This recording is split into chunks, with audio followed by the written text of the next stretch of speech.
Ya saudara, untuk di video kali ini kita akan membahas sebuah senter kepala yang mana secara ukuran ini cukup kecil dan ringan. Tentunya ini cocok buat kawan-kawan yang mungkin pakai senter kepala dalam jangka waktu yang lama ya. Karena secara ukuran ringan jadi nggak cepet mudah lelah di kepala kalau kita pakai dalam jangka waktu yang lama. Oke, ini mereknya dari Philips dan ini kali kedua saya membahas dari merek ini. Setelah sebelumnya saya cukup puas dengan performa dari senter tangan zoomable-nya. Ini SFL 2142 atau berapa gitu ya. Tipenya saya lupa, yang jelas ini udah pernah saya bahas. Silahkan kawan-kawan cek aja untuk video pembahasan lengkapnya. Dan kali ini kita akan coba kupas untuk senter kepala dari merek Philips. Kebetulan ini juga tipe terbarunya dengan tipe SFL 3342RH-56. Nah, secara desain memang ini cukup unik ya. Kelihatan dari dua mata di sini, dia pakai dua tir lens gitu dan ada mode sensornya. Dan ini kalau kita amati mirip dengan kepala burung hantu ya. Untuk spesifikasinya kita baca di sini. LED-nya pakai LED 5 watt, jadi tidak terlalu boros untuk konsumsi dayanya. Baterainya pakai 1000 mAh yang mana ini bisa tahan hingga 3,5 sampai 25 jam ya. Tentu 25 jam ini adalah di mode paling redupnya ya, karena ada beberapa pilihan mode cahaya. Untuk kecerahan maksimalnya 450 lumens dan jangkauannya bisa sampai 135 meter karena tipe cahayanya itu semitro dan agak flut-flut gitu ya. Tapi nanti kita lihat aja untuk tipe cahayanya seperti apa. Lalu untuk pengecasan sendiri ini pakai pengecasan tipe C dan waktu pengecasannya 3 jam dengan kepala charger 5 volt 1 ampere. Nah, secara deskripsi seperti itu ya, cukup menarik. Di samping sini ada gambar penggunaannya, dipakai untuk naik gunung gitu, dan di sini ada gambar detail tentang bagian-bagian dari senternya ya, seperti ada dua mata LED, ada mode sensornya, lalu ada dua switch atau dua tombol ya. Untuk lebih jelasnya kita buka aja langsung, dapat apa aja dalam paket pembeliannya. Ya, jadi seperti ini ya, dalam isi paket pembeliannya kita dikasih apa ini, buku petunjuk atau manual booknya yang mana cukup simpel, terdiri dari dua bahasa ya, bahasa Inggris dan bahasa Arab. Ada bilah ini ya, seperti ini. Lalu kemudian dapat warranty card atau kartu jaminannya, dan ini yang saya suka dari Philips adalah dia ada jaminan produk sampai 12 bulan atau 1 tahun gitu ya. After sale-nya cukup bagus, dan untuk service centernya di sini ada di beberapa negara, salah satunya adalah di Indonesia. Untuk alamat lengkapnya silahkan kawan-kawan cek aja di sini ya. Dan untuk nomor HP-nya pun juga sudah tertera di sini ya. Jadi lebih mudah kalau mau kita konsultasi atau mau klaim garansi gitu. Di sini kita juga dikasih kabel charger tipe C ke tipe A yang mana panjangnya ini segini ya, sekitar 1 jengkal lah, nggak terlalu panjang.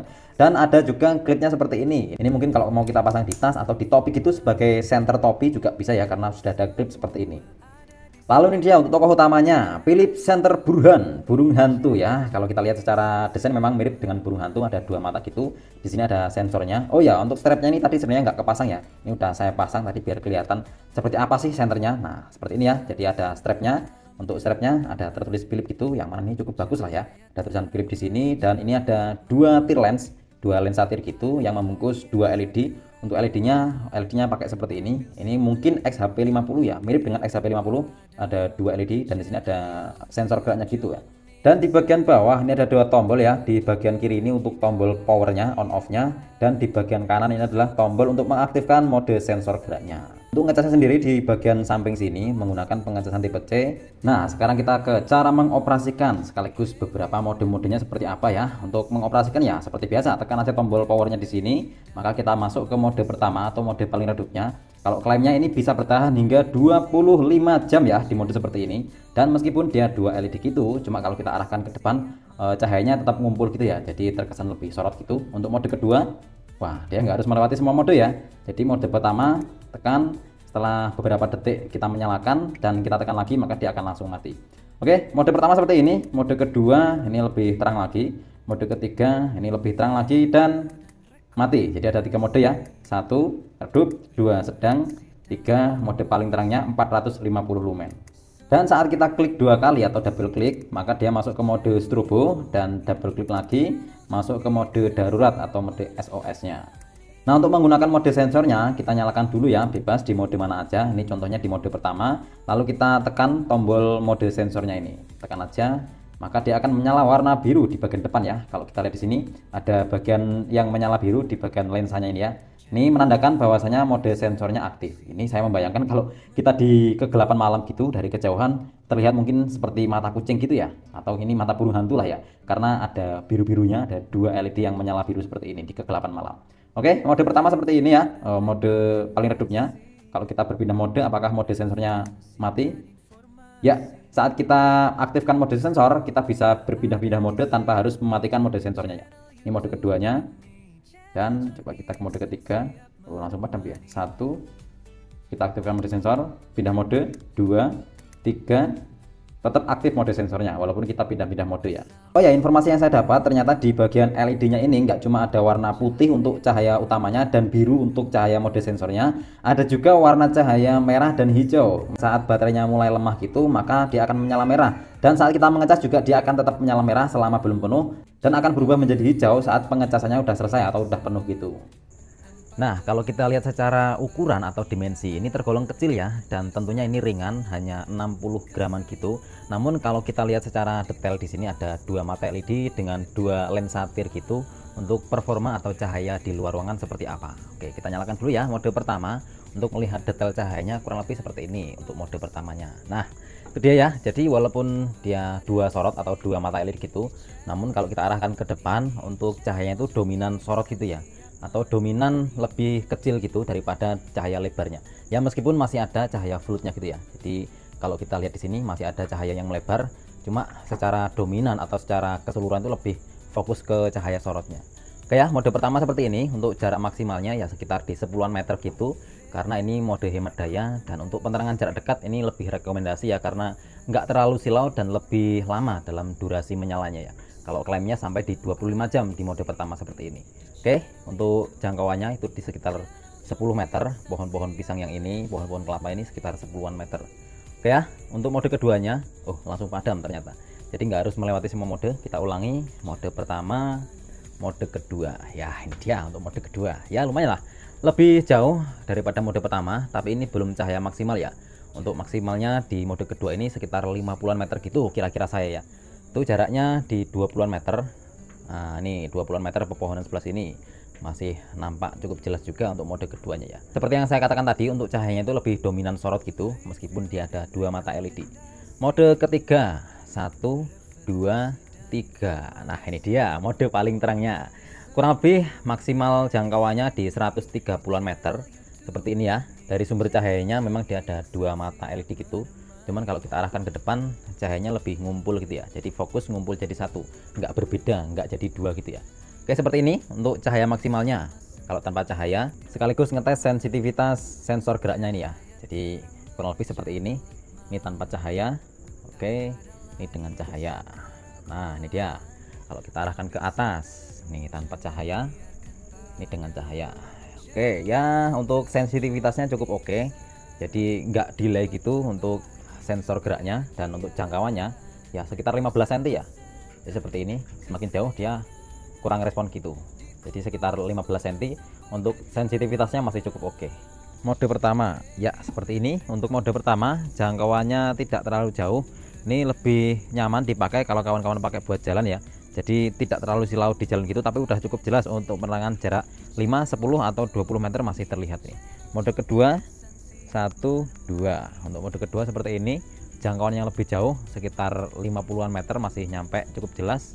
Untuk mode ketiganya atau mode paling terangnya kurang lebih seperti ini. Jadi untuk mode ketiga atau mode paling terangnya, jangkauan maksimal 130 atau mungkin 150 meter walaupun samar-samar, tapi masih terlihat. Untuk tipe cahayanya memang lebih dominan sorot untuk melihat objek-objek yang lebih jauh. Namun kalau kita mau melihat jangkauan yang lebih luas, kita bisa melihat bagian floodnya atau bagian menyebarnya ini udah lebih dari cukup untuk melihat objek-objek yang lebih dekat. Nah, jadi seperti ini ya. Kalau kita lihat dari lawan arah, posisi ini senternya mati, cuma sensor geraknya aktif. Jadi kelihatan ada dua mata yang menyala biru gitu. Nggak terlalu silau, tapi cukup sebagai penanda bahwasanya di seberang sana ada objek gitu ya. Kelihatan seperti mata kucing berwarna biru. Nah, seperti ini ya. Ini kalau saya lambaikan tangan ke depan saya, nah ini terlihat silau sekali ya. Seperti ini. Ini kalau mode sensornya aktif, kita bisa melihat dari lawan arah gitu ada objek, ada dua mata yang menyala seperti ini. Nah, ini contoh di gang yang lebih sempit. Mode 1, mode 2, mode ketiga. Aktifkan mode sensor tanpa cahaya, dengan cahaya, tanpa cahaya, dengan cahaya. Jam 11:08 malam, kita tes durasi menyalanya. Mode pertama, mode kedua, mode tengah-tengahnya ya. Kita tunggu aja sampai berapa lama dia akan bertahan. Oke, ini udah subuh dan udah mati juga senternya. Kita lihat hasil rekaman CCTV ini. Mulai awal menyalakan kita jam 11 malam tadi malam ya. jam 11.14 ini awal menyalakan, kemudian 1 jam kemudian kita lihat jam 12 malamnya, jam 12 malam ini masih menyala. 1 jam kemudian, lalu jam 1 malam, 2 jam kemudian, ini 3 jam, oke masih menyala. 3 jam, 4 jam, iya 4 jam juga masih menyala. Kemudian 5 jam, 5 jam kemudian, ya 5 jam juga masih menyala. Kemudian ini 6 jam, oke 6 jam juga masih menyala nih. Jam 5:08 subuh, jam 5, 6 jam ya, 6 jam. Ini jam 5:18 udah padam. Jadi kurang lebih 6 jam nonstop kita nyalakan di mode keduanya. Nah, untuk kapasitas baterai yang saya dapat ini justru lebih banyak daripada kapasitas di klaimnya ya, karena klaimnya 1000 mAh. Ini saya ngecas selama 2 jam 42 menit dengan kepala charger 5 volt 1 ampere. Kapasitas yang terbaca adalah 1148 mAh. Ya, jadi seperti itu ulasan kita tentang senter kepala yang cukup unik dari Filipina ya. Secara keseluruhan saya suka nih dengan senter ini. Mulai dari desainnya yang cukup unik, bobotnya nggak terlalu bobot sehingga kita pakai lama-lama di kepala pun tidak cepat lelah.